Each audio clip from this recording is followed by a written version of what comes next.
nos dice, ¿por qué se dice que Primera de Juan capítulo 5 versículo 7 es un texto apócrifo?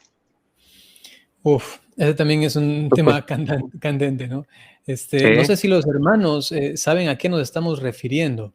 Sería bueno quizá, bueno, vamos a hacer la explicación y si tú puedes conseguir el texto, inclusive ponerlo allí en la Sí, pantalla, podría ser de mucha de mucha ayuda. ayuda, ¿verdad? Entonces, los hermanos, a ver, en la carta de San Juan, en el capítulo 5, en el versículo, entre el versículo 6 y el versículo 8, hay un texto que algunas Biblias lo tienen, por ejemplo, inclusive la primera traducción de la Reina Valera también lo tenía, algunas Biblias, Nacarcolunga también, han conservado una traducción que ya la van a ver en pantalla, en la cual se hace una referencia explícita totalmente a la Santísima Trinidad. Pues se dice que hay tres testigos, que es el Verbo, ¿no? El Espíritu y también el Padre, ¿no? Entonces, algunas personas se han cuestionado, han dicho, pero yo en mi Biblia no tengo esto, ¿no? Solamente dice, en cambio, el Espíritu, el agua y la sangre. No dice el Verbo, el Espíritu y el Padre, ¿no? Y que los tres son uno solo. Entonces, allí se ha comenzado a crear como una especie de polémica sobre esto y Ajá. ha transcurrido bastante discusión sobre esto, ¿no? Porque hay realmente un trasfondo histórico que se remonta a los primeros siglos, hasta el siglo VI, luego los siglos venideros hasta el siglo XII y luego hasta el Concilio de Trento también. Y entonces vamos a abordarlo a continuación, ¿no? ¿Qué es lo que pasa? Sucede que en los textos más antiguos, sobre todo en la mayoría, algunos llegan a decir que en el 99% de los textos antiguos del griego original, que fueron evidentemente copias son de los textos originales, no consta este versículo. Este versículo es el que tenemos aquí en pantalla, porque tres son los que dan testimonio en el cielo, el Padre, el Verbo y el Espíritu Santo, y estos tres son uno, ¿no? Claro, si uno lee esto dice, pero ahí está clarísima la referencia a la Santísima Trinidad. Entonces, pero ¿por qué hay Biblias que no lo tienen? Hay otras Biblias que sí lo tienen, ¿no? Entonces, como les decía, pues al inicio, si según se ha estudiado los códices primeros, ¿no? No se ha encontrado específicamente esta referencia. Hay un par, algunos hablan de unos 4 o 5 códices, el 81 me parece que es, sobre todo, en el cual consta algo como esto, ¿no? Pero dicen que más ha sido como una especie de nota marginal explicativa, ¿no? Allí digo, hay siempre mucha disputa. Hay unos que dicen no, que no existe, hay otros que afirman que sí existe, ¿no? Y entonces, en medio de toda esta disputa, eh, se ha venido como elaborando ya un pronunciamiento de la Iglesia sobre esto, ¿no? Entonces, atención para llegar a este punto y saber cuál es el pronunciamiento oficial. Entonces, tenemos la primera Vulgata, ¿no? Que es escrita por San Jerónimo, y en esta, atención, traducida al latín, en esta no consta esto que se llama la coma joanina, ¿no? O juánica, la coma joanina o la coma juánica, o también se le llama el paréntesis juánico, ¿no? Entonces, no consta esto. Sin embargo, después comenzaron a poner también al margen de el texto en latín algunas explicaciones sobre esto y añadían este versículo, ¿no? Este versículo lo ponían como al margen, hasta que después fue introducido, ¿no? Algunos llegan a concretizarlo, lo tengo aquí, ¿no? Por en Isidoro de Sevilla, ¿no? En el siglo VII, que dicen que Isidoro de Sevilla es santo, ¿no? Trasladó del margen al texto, ¿no? Lo pasó del margen al texto. Algunos polemizan esto, dicen que no fue así, que siempre estuvo, otros dicen que no, y hay siempre un debate impresionante. Si ustedes vieran, queridos hermanos, sobre esto, hay algunos que inclusive llegan a decir que ha sido la masonería, ¿no? La que ha intentado sacar este versículo, ¿no? Hay otros, en cambio, que dicen que no, ha sido la Iglesia Católica corrupta la que ha intentado meter este versículo, ¿no? Hay unos que dicen que se quiere meter, otros dicen que se quiere sacar, ¿no? Y en esto, pues, ha transcurrido bastante disputa, ¿no? La Iglesia Católica, pues, se pronunció, como sabemos, ya de una forma dogmática al respecto del canon bíblico, sobre todo en el Concilio de Trento, y dice lo siguiente. Atención, ¿no? La Iglesia Católica, en un documento llamado Decretos sobre Escritos Canónicos, eso es del Concilio de Trento, dice lo siguiente. Enumera cada uno de los textos del Antiguo Testamento y del Nuevo Testamento que quedan determinados como canónicos. Y dice, pero si alguno no ha aceptado los libros mismos, completos con todas sus partes, ¿no? Completos con todas sus partes, como se acostumbra a leer en la Iglesia Católica y se tienen en la antigua edición popular latina como sagrados y canónicos, y los ha despreciado a sabiendas y con prudencia las tradiciones antedichas, sea anatema. Es decir, que la Iglesia Católica en el Concilio de Trento determina, estos son los libros canónicos, y allí está también la tercera carta del apóstol San Juan. Y dice que hay que acoger todo el texto con sus partes, o sea, cada versículo, pero atención, la Iglesia en su prudencia y sabiduría dice lo siguiente, que tiene que ser asumido como la Iglesia acostumbra a leer, ¿sí? Y se tienen en la antigua edición latina, ¿sí? Si vamos a la antigua edición latina, a la de San Jerónimo, pues hay que decir, en honor a la verdad, que este versículo no se encuentra, ¿no? No se encuentra. Sin embargo, ya que luego también se hizo una versión latina al respecto de estos textos, esto se da, déjenme, les presento el dato específico. Esto está en el año 1516 al 1519 por Erasmo de Rotterdam, ¿no? Él también hace una traducción, ¿no? Y entonces lo presenta. Hay 3 ediciones de Erasmus, ¿no? La primera no tiene este versículo, la segunda no lo tiene y el tercero sí lo tiene. Y allí consta otra vez esta alusión a la Trinidad. Entonces, ¿cómo se entiende si la Iglesia dice que se debe aceptar todo y cada parte? Pero hay algunas traducciones de la Iglesia misma que contienen este versículo y otros no. Hay que decir lo siguiente. Cada vez que se puso el versículo, siempre se puso un comentario, ¿no?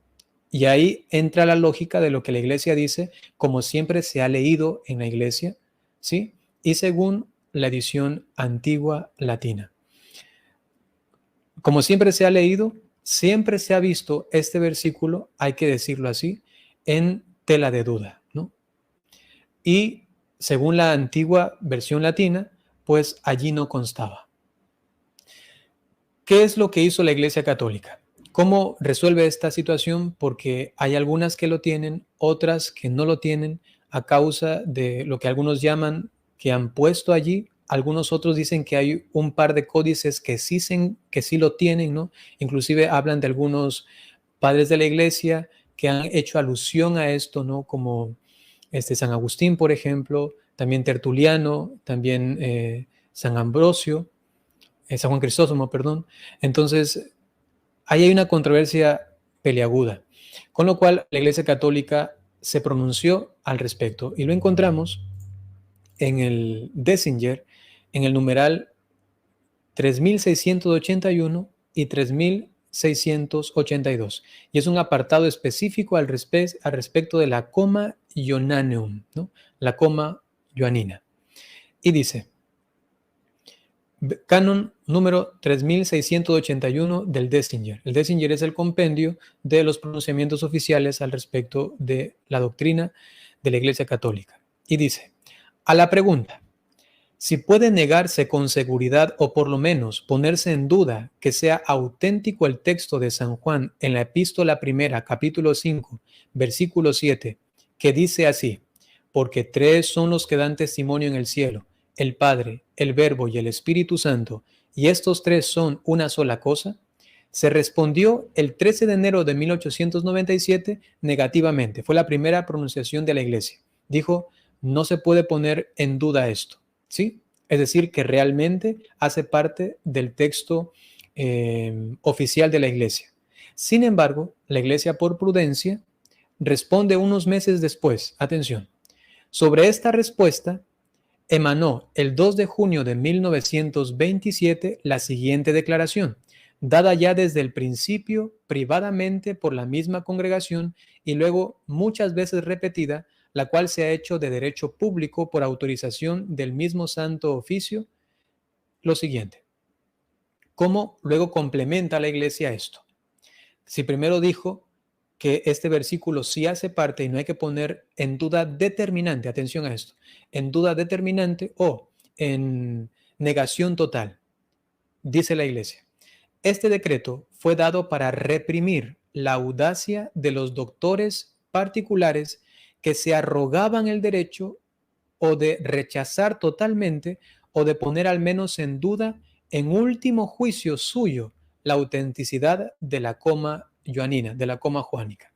Es decir, que la Iglesia Católica respondió anteriormente negativamente para todos aquellos doctores eruditos de la Sagrada Escritura que estaban diciendo que porque ellos han descubierto esto o han determinado con su estudio que esto hay que ponerlo en duda o que hay que negarlo, entonces ellos se atrevían a decir, yo determino que esto no es palabra de Dios. Entonces la Iglesia dice negativamente, no se puede afirmar de tal manera, no se puede decir que yo individualmente por mi propia búsqueda he llegado a esta conclusión y entonces yo determino que ese versículo no es palabra de Dios. No, la Iglesia dice a eso respondemos negativamente y por ello, más bien se entiende esto ampliando en este documento lo siguiente. Es decir, dice, no quiso en manera alguna impedir, por un lado, bloqueó que cada uno individualmente determinara cuál es el versículo canónico, si este lo es o no lo es, sino que deja esto siempre a la competencia de la Iglesia, que es la única infalible para determinar esta cuestión. Y por eso dice, no quiso de manera alguna impedir que los escritores católicos investigaran más a fondo el asunto y pensando cuidadosamente los argumentos de una y otra parte con la moderación y templanza que requiere la gravedad de la cosa. Es una cosa muy, pero muy delicada. Estamos hablando aquí de un versículo al respecto de que si es o no palabra de Dios. Entonces dice la Iglesia, no queremos impedir que los escritores católicos investiguen más a fondo el asunto, pero con la seriedad también, con la moderación y la templanza que esto requiere. Se inclinaran a la sentencia contraria a la genuinidad, es decir, a que si es o no genuino. Entonces la Iglesia Católica que no impide que hayan eruditos que investiguen y que vayan mirando si es que esto no corresponde a un texto genuino, con tal que, atención, declararan que están dispuestos a atenerse al juicio de la Iglesia. Es decir, que yo puedo investigar profundamente, mirar los códices antiguos, estudiar cada uno de ellos y llego a la conclusión que sí, que hay 4 o 5 códices que lo tienen, ¿no? O llego a la conclusión de que no existe esto en los códices antiguos. Por eso es que muchos padres de la Iglesia, por ejemplo, o en los concilios al respecto, contra el arrianismo, por ejemplo, cuando se intentaba declarar oficialmente la divinidad de Jesucristo y luego también la Trinidad, ¿no? Entonces no utilizaron este versículo. Eso es algo como muy diciente. ¿Por qué no se basaron en este versículo, ¿no?